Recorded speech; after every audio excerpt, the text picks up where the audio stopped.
Down ఉంటే అక్కడ కూర్చొని షూట్ చేసాం. ఎంత మండుటెండ అంటే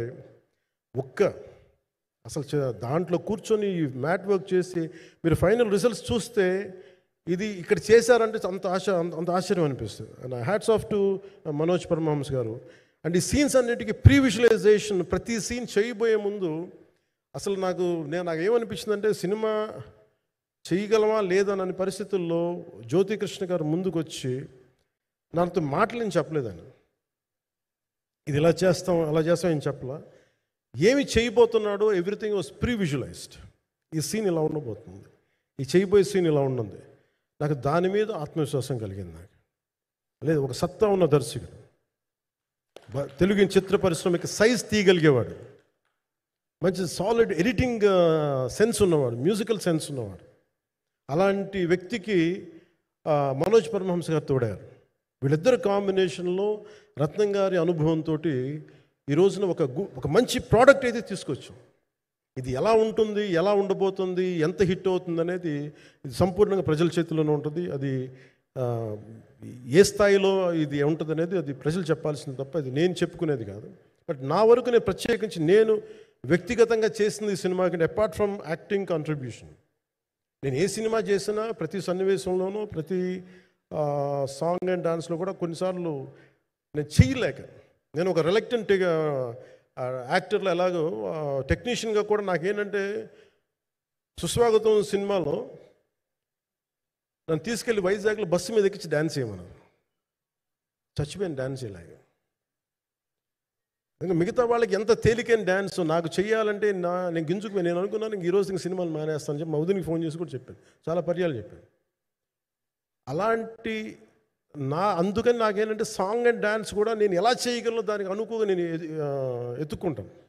అలాగే యాక్షన్ సీక్వెన్స్ కూడా రియల్ లైఫ్లో కొడితే ఎలా ఉంటుంది, మార్షల్ ఆర్ట్స్లో సాధన ఉన్నవాడిని, ఈ లాట్ ఆఫ్ వర్క్షాప్స్, ఈ మార్షల్ ఆర్ట్ వర్క్షాప్స్ చేసిన వాడిని కాబట్టి హౌ రియలిస్టిక్ వీ కెన్, ఎంత సహజంగా మనం వెళ్ళగలం, వీటి మీద ఒక అవగాహన ఉన్నవాడిని కాబట్టి చాలాసార్లు కూర్చుంటాను. కానీ ప్రత్యేకించి ఈ 20 minutes లాస్ట్ సీక్వెన్స్ ఇది 2 partsగా ఎలా అయింది అంటే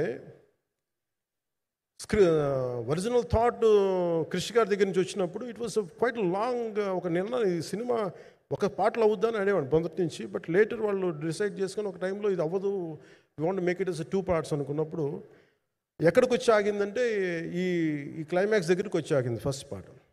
సో చెప్తున్నప్పుడు నాకేమనిపించిందంటే how else we can take it, how else we can scale it up.